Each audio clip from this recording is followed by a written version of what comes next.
Loneliness was a physical entity for Zola. It was a cold, heavy blanket that settled over her shoulders the moment she walked into her painfully quiet apartment, and it only grew heavier on nights like this. New Year's Eve. From her small window on the 19th floor, the city below was a riot of joyful light and sound, a vibrant, sprawling celebration she was entirely separate from. She could see the bursts of fireworks in the distance, hear the faint thumping bass of music from parties in nearby buildings, the cheerful, drunken shouts of people in the streets. Inside, the only sound was the hum of her refrigerator and the rustle of leaves from Spike, her perpetually sad-looking fiddle-leaf fig. She'd bought him 6 months ago, full of optimistic notions about nurturing something, about bringing life into her sterile space. Now, half his leaves were brown and curled. He was a living, breathing metaphor for her own failure to thrive. She traced the rim of her mug of lukewarm tea, her rich internal monologue a familiar, self-deprecating hum. What did you expect? That you'd suddenly become the kind of person who gets invited to parties? An orphan with no family and the social grace of a startled meerkat? Her job was the only place she felt confident. As the executive secretary to Mr. Kim Min-jun, the notoriously demanding and impeccably dressed CEO of a powerful logistics firm, a firm rumored to have much deeper, darker roots, she was a model of efficiency. She anticipated his needs, managed his impossible schedule, and maintained a flawless professional barrier. He was brilliant, intense, and, in a way that both terrified and fascinated her, deeply solitary himself. She often saw him staring out his vast office window, a look on his handsome face she recognized because she saw it in her own mirror every day. A profound, unbreachable aloneness. But that was at work. Here, in her beige box in the sky, she was just Zola, a 25-year-old woman whose only plan for the biggest night of the year was to watch the countdown on a fuzzy television channel and be in bed by 12:15. The thought was so pathetic it was almost funny. She sighed, pulling a throw blanket tighter around herself and giving Spike a doleful look. "Well, buddy," she murmured to the plant. "Looks like it's just you and me again." The silence that answered was, as always, absolute. The knock came at precisely 11:58 p.m. It wasn't a timid tap. It was a firm, deliberate rapping against the wood that echoed through the small apartment with shocking authority. Zola froze, her heart instantly hammering against her ribs. Nobody ever knocked on her door. Deliveries were left outside. The super used a key for emergencies, and she had no friends who would drop by unannounced. Her mind, conditioned by a lifetime of caution learned in the foster system, immediately jumped to the worst conclusions. An angry neighbor? A mistake? The police? She crept toward the door, her bare feet silent on the cheap laminate flooring, and peered through the peephole. The distorted fisheye lens showed her something so impossible, so utterly outside the realm of her reality, that she blinked, certain she was hallucinating. Standing in the fluorescent glare of her hallway, looking intensely at her door, as if he could see right through it, was Mr. Kim Min-jun. He wasn't in one of his razor-sharp, custom-tailored suits. He was wearing dark jeans and a soft, black cashmere sweater that made his broad shoulders seem even wider. His dark hair was slightly tousled, and for the first time, she could see the faint shadow of stubble on his jaw. He looked less like a corporate titan and more like just a man. A dangerously handsome, incredibly intimidating man standing outside her apartment 2 minutes before midnight on New Year's Eve.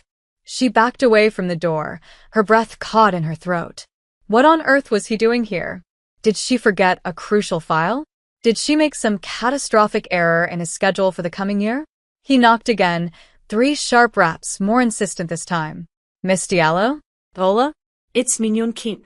"I know you're in there," his voice, a deep baritone she was used to hearing on conference calls and in clipped commands, was startlingly clear through the thin wood. Her mind raced. She couldn't just ignore him. He was her boss. Swallowing hard, her palms sweating, she unlatched the deadbolt and opened the door a crack, peering out at him. "Mr. Kim? Is everything all right?" He didn't answer immediately. His dark, piercing eyes did a quick, comprehensive sweep of the slice of apartment visible behind her, taking in the drab walls, the solitary mug on the coffee table, and the pathetic form of Spike drooping in the corner before finally landing on her face. "May I come in?" It wasn't really a question. She opened the door wider, stepping back in a daze as he moved past her, his presence instantly overwhelming her small, lonely space. He brought the crisp, cold scent of the winter night in with him, mixed with a subtle, expensive cologne that was achingly familiar. He turned to face her, his expression unreadable, and held up a paper bag. "I brought tekguk," he said, his voice softer than she'd ever heard it. "It's traditional." For the new year, Zola just stared, first at the bag, then at his face, her brain struggling to process the scene. Mr. Kim Min-jun, her formidable, unapproachable boss, was in her living room holding a bag of what she assumed was Korean soup. I don't understand." She finally managed to stammer, clutching the edges of her blanket like a shield. His gaze softened almost imperceptibly. "My driver was dropping off a file in my office. I remembered you mentioning you had no plans for the holiday. I also know that you live alone," he said it so simply, a statement of fact, but it landed like a physical blow. He had noticed. In the midst of his billion-dollar deals and high-stakes meetings, he had paid enough attention to her quiet, unassuming life to know she would be alone tonight. The thought was both mortifying and, to her shame, deeply touching. It's considered bad luck to enter the new year alone if it can be helped," he continued, moving toward her tiny kitchenette, as if he belonged there. "And eating this soup is how we mark the passage of time. You're supposed to be 1 year older after you eat it." He began unpacking the bag, revealing 2 containers of steaming broth, a container of sliced rice cakes, and several smaller bowls with garnishes. The aroma of rich beef broth and sesame oil filled the air, a warm, savory scent that was the complete opposite of her cold, sterile apartment. The clock on her cable box blinked 12 o'clock. Outside, the crescendo of fireworks and cheers erupted. He paused, looking over his shoulder at her. "Happy New Year, Zola," he said her first name, and the sound of it in his deep voice was a strange, intimate melody she'd never heard before. All she could do was whisper it back. "Happy New Year, Mr. Kim." He gestured for her to sit at her small, 2-person dining table, the one she usually just used for sorting mail. "Please, call me Min-jun." "We are not at the office." Zola sat down hesitantly, watching as he efficiently arranged the meal. He poured the hot broth over the chewy, coin-shaped rice cakes, explaining in a low voice that their shape was meant to symbolize wealth and prosperity for the year ahead. He showed her how to add the garnishes of shredded egg, seasoned beef, and crisp seaweed. It was the most surreal moment of her life. Here was this powerful man, a figure who commanded respect and instilled fear in equal measure, meticulously preparing a traditional meal for her in her tiny apartment. The initial tension in the room began to slowly melt away, replaced by a fragile, tentative warmth. As they began to eat, the silence was comfortable, punctuated only by the soft clinking of their spoons against the bowls. The soup was delicious, the broth rich and soulful, the rice cakes perfectly chewy. It tasted like comfort, like something a mother would make. "This is really good," she said, surprised by her own voice. He looked up, a small, genuine smile touching his lips for the first time. It transformed his entire face, softening the severe lines and making him look younger, more approachable. "My grandmother's recipe. She insists on making enough for a small army every year," and just like that, a door opened. He started talking about his family, not in detail, but with small anecdotes. He spoke of a loud, chaotic household, of a grandmother who ruled the kitchen with an iron fist and showed her love through food, of siblings who were constantly bickering and laughing. It was a world so completely alien to Zola's own experience that she could only listen, captivated. He asked her about her family, and the usual knot of anxiety tightened in her stomach. It was the question she always dreaded. "I don't have one," she said, her voice quiet but steady. "I grew up in the system. Foster care." She braced herself for the inevitable pity, the awkward condolences.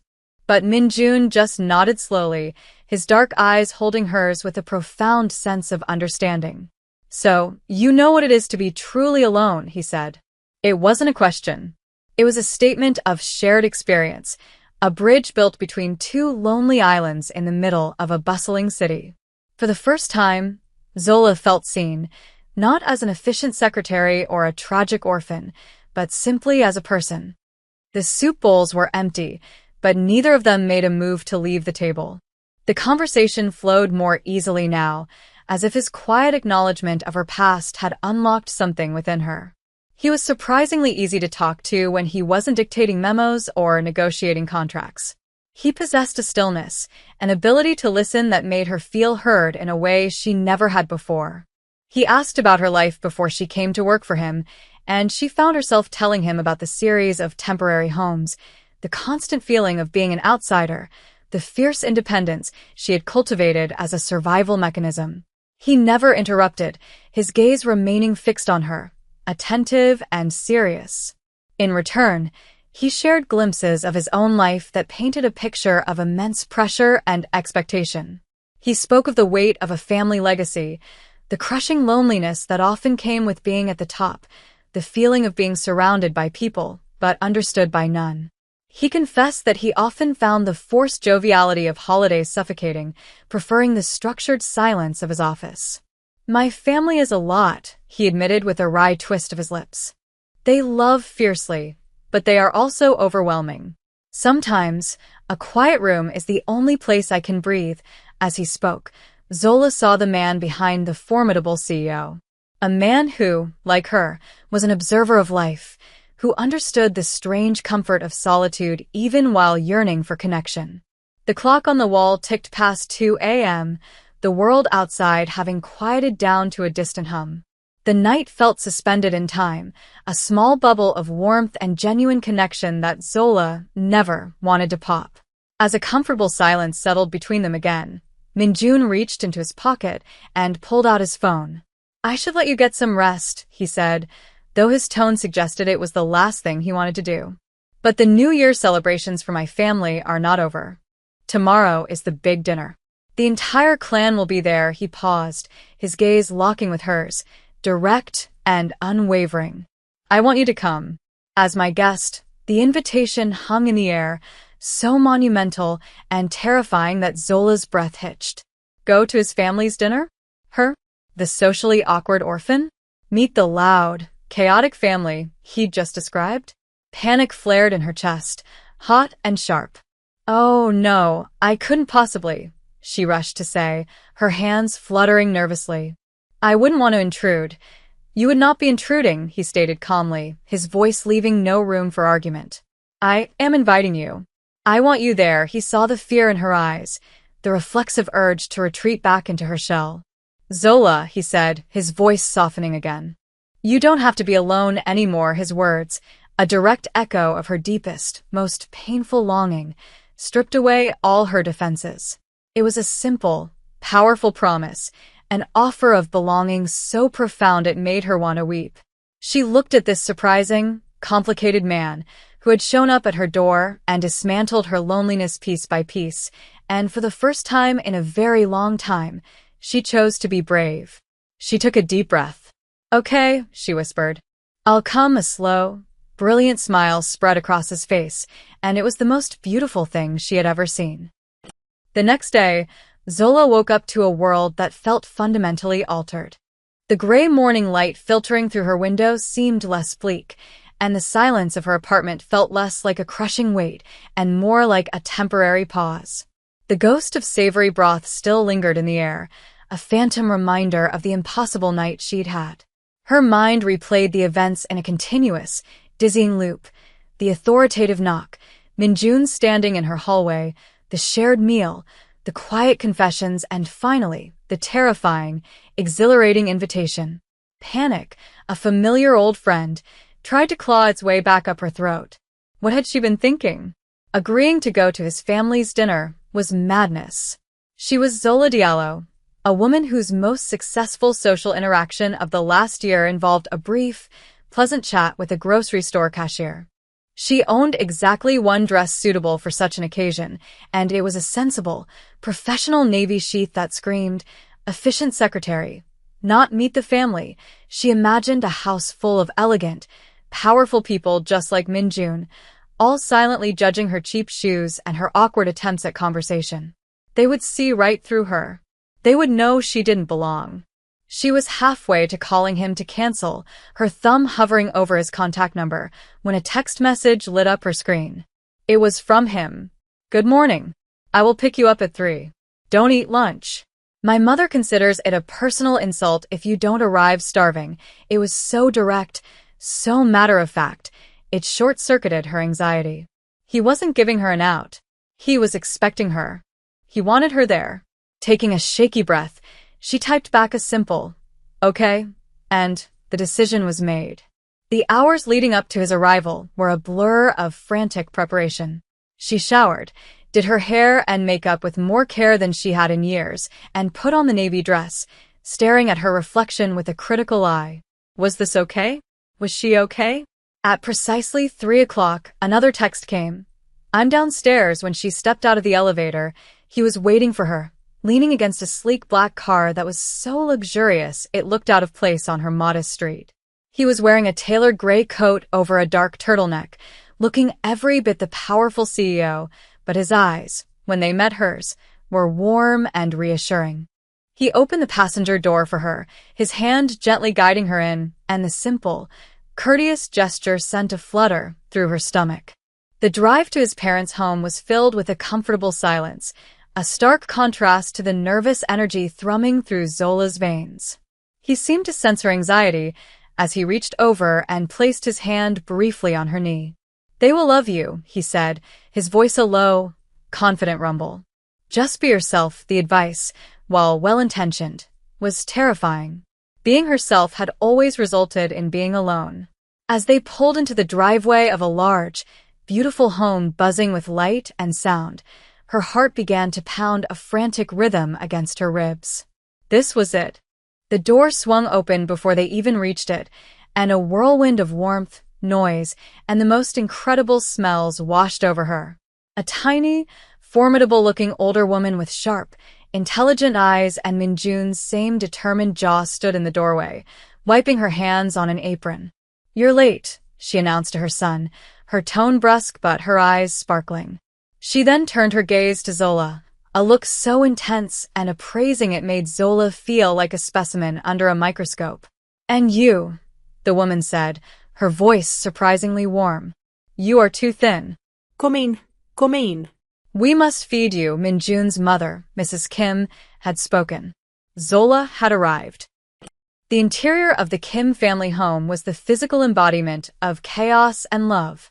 Every surface seemed to be covered with either food or family photos, and the air was thick with the overlapping sounds of loud conversation, laughter, and a television blaring a sports game in another room. People were everywhere.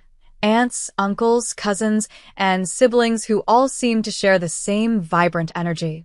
Zola was immediately swept into the fold, introduced to a dizzying number of faces whose names she instantly forgot. Minjun stayed close, his hand a constant, grounding presence on the small of her back, his voice a low murmur in her ear as he provided a running commentary on who is who. That's my sister, Minhee. Don't lend her money. That's my uncle. He'll try to talk to you about politics for an hour. Just nod and smile. And that, he nodded toward a serene-looking elderly woman sitting in a comfortable armchair, watching the chaos with an all-knowing glint in her eye, is my Halmoni. My grandmother. She's the real boss. They were finally seated for dinner at a massive table that was groaning under the weight of at least 20 different dishes. Bowls of japchae, plates of glistening bulgogi, vibrant platters of banchan, and a huge, steaming pot of galbijim were passed around with dizzying speed. The family ate with the same noisy enthusiasm with which they lived. The interrogation, as Zola had privately dubbed it, began almost immediately. Questions came at her from all directions, fired off rapid-fire between bites of food. So, you work for my grandson? The grandmother, Halmoni, asked, her voice raspy with age but clear as a bell. Yes, Zola managed, her voice barely a squeak. For 2 years now, is he a good boss? Or is he as grumpy at work as he is at home? His sister, Minhee, chimed in with a mischievous grin, earning her a glare from Minjun. She has to say you are a good boss. She doesn't want to be fired. An uncle shouted from down the table, which was met with a roar of laughter. Zola felt her cheeks burn, a deer caught in the brightest, most loving headlights she had ever encountered. She felt Minjun's leg press against hers under the table, a silent message of support. She took a deep breath. He's demanding, she said carefully, choosing her words. But he's fair. And brilliant. The table went quiet for a beat, all eyes on her. Halmoni studied her face for a long moment, then a slow, pleased smile spread across her wrinkled face. She nodded once, a gesture of profound finality. Good answer, she declared. She is smart, Minjun. And she has honest eyes. Don't mess this up. With that, the interrogation was over. Halmoni had given her verdict, and just like that, Zola was no longer a guest. She was a person. After the whirlwind of dinner, as the family began to clear the mountain of dishes with the same chaotic efficiency they did everything else, Minjun leaned in close. Come with me, he whispered, his breath warm against her ear. He took her hand, his long fingers lacing through hers, and led her through a sliding glass door at the back of the house into a serene, snow-dusted garden. The sudden quiet was a balm to her overstimulated senses. The cold night air was crisp and clean, and the only sounds were the distant hum of the city and the soft crunch of their feet on the stone path. The garden was beautifully arranged with stone lanterns and dormant, elegantly shaped trees, creating a pocket of perfect tranquility. For a few moments, they just stood in silence, breathing in the cold air, their hands still intertwined. Zola looked up at his profile, silhouetted against the ambient light from the house. In here, away from the boisterous energy of his family, he reverted to the quiet, intense man she knew from the office, yet he was different now. The professional mask was gone, replaced by a vulnerability she found herself wanting to protect. Are you okay? He asked, his voice a low murmur that seemed to wrap around her. That was a lot. Zola let out a breath she hadn't realized she was holding, which turned into a small, surprised laugh. That was the most wonderful, terrifying, and overwhelming experience of my entire life, she said honestly. Your family is incredible. He turned to face her fully, his thumb gently stroking the back of her hand. I've never brought anyone home before, he confessed, his gaze so direct and full of unspoken emotion that it made her heart skip a beat. I've never wanted to. The women I've dated before, they wouldn't have understood this. The noise, the meddling, the lack of boundaries. They would have seen it as a weakness. But you, he paused, searching for the right words. You saw the love, he had seen her. In the midst of that chaos, he had been watching her, gauging her reactions, and he had understood her perfectly. The realization washed over her, warm and powerful. He lifted his other hand, his fingers gently tracing her jawline, his touch sending a shiver through her that had nothing to do with the cold. The dramatic irony of her life was not lost on her. She, who had craved connection her entire life, was being pursued by a man who seemed to have an abundance of it. Zola, he said, his voice barely a whisper. He leaned in slowly, giving her every opportunity to pull away. She didn't. She leaned in, too, rising on her toes, and met his lips. The kiss was gentle at first, a soft, tentative exploration, but it quickly deepened, filled with all the longing and loneliness and fragile hope of the past 2 days. It was a kiss that tasted of promises, of new beginnings, of a quiet place finally being found. When they walked back inside, hand in hand, something had irrevocably shifted. The family, with their preternatural ability to sense everything, seemed to know it instantly.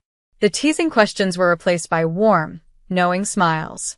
Halmoni gave her a sharp, approving nod from her armchair. Mrs. Kim, Minjun's mother, cornered Zola by the dessert table, piling a plate high with sweet rice cakes and fruit for her. You must eat, she commanded, patting Zola's arm with a surprising strength. Minjun has always been too serious, too quiet. He needs someone with kind eyes to remind him to be happy. She didn't ask if Zola was that someone. She stated it as an undeniable fact. Zola felt a blush creep up her neck, but for the first time, it wasn't from embarrassment. It was from a deep, blossoming warmth, a feeling of being accepted so completely and unconditionally that it felt like a miracle. Minhee, the sharp-witted sister, pulled her aside to show her a collection of embarrassing childhood photos of Minjun, pointing out one of him with a terrible bowl haircut and a missing front tooth. He was a terror, Minhee said with a conspiratorial wink, but he's a good man. The best, Zola found herself laughing, a real, uninhibited laugh that felt foreign and wonderful in her own throat. She wasn't an outsider looking in anymore. She was on the inside, sharing jokes and secrets, becoming a small part of this vibrant, loving tapestry. Later, she found herself sitting on the floor with Halmoni, who was patiently teaching her the rules of a Korean card game called Go Stop. Zola was a terrible player, but the old woman was endlessly patient, her gnarled fingers tapping Zola's hand when she made a wrong move. "You are a quick learner," Halmoni said, though they both knew it wasn't true. "Life has made you pay attention." Zola looked across the room and saw Minjun watching them, a look of such profound tenderness and adoration on his face that it stole her breath. He wasn't just her boss anymore. He wasn't just the handsome, lonely man who had shown up at her door with soup. He was the key. He was the one who had unlocked a door to a life she had never dared to dream of, a life filled with noise and food and laughter and family. A life where she wasn't alone. And in that moment, looking at him looking at her, she knew with a certainty that settled deep in her bones that she was irrevocably, completely in love with him. The drive home was the polar opposite of the journey there. The silence in the car was no longer tense with Zola's anxiety, but filled with a deep, peaceful intimacy. She felt utterly content, her body humming with the lingering warmth of the Kim family home, and her mind replaying the 100 small moments of kindness she had been shown. Her hand rested on the center console, and Minjun covered it with his own, their fingers lacing together naturally, as if they had done it 1,000 times before. He didn't let go for the entire drive. When they arrived in front of her building, he turned off the engine, plunging the car into a quiet, cocoon-like stillness. He turned to her, his face serious in the dim glow of the streetlights. "Tonight," he began, his voice low and thick with emotion, "watching you with my family, watching you laugh with my sister, and learn a silly card game from my grandmother. I saw my entire future, Zola. And it was all with you." Her heart felt like it was going to beat out of her chest. This was it. The directness, the honesty that had so unnerved her at first, was now the most precious thing in the world. There were no games, no ambiguity, just the raw, beautiful truth. He got out of the car and came around to her side, walking her to the entrance of her building. At her apartment door, the very same door he had knocked on less than 48 hours ago, changing her life forever. He stopped and took both of her hands in his. "I've been alone for a very long time," he said, his dark eyes searching hers. "Even in a crowded room, I was alone. I think you understand that. But when I'm with you, the silence isn't empty anymore. It's peaceful. You're the missing piece, Zola. You're it for me." Tears welled in her eyes, tears of joy and disbelief and overwhelming, cathartic release. The heavy blanket of loneliness she had carried for 25 years was gone, lifted from her shoulders by this incredible man. "Minjun," she whispered, her voice choked with emotion. He smiled, a slow, beautiful smile that held all the promise of a lifetime. "Zola Diallo," he said, his voice dropping to a serious, deliberate tone. "I am going to marry you." It wasn't a question, but a declaration. A statement of absolute intent. And Zola, a woman who had spent her life as an observer, a woman whose only companion was a half-dead plant, looked into the eyes of her future and stepped fully into her own life. "Okay," she whispered, laughing through her tears. "Okay." 6 months later, she stood in that same chaotic, loving house, this time in a beautiful white dress, surrounded by the noise and laughter of her new family, her hand held securely in his. The lonely girl who watched the world from a window on the 19th floor was gone forever. She was home,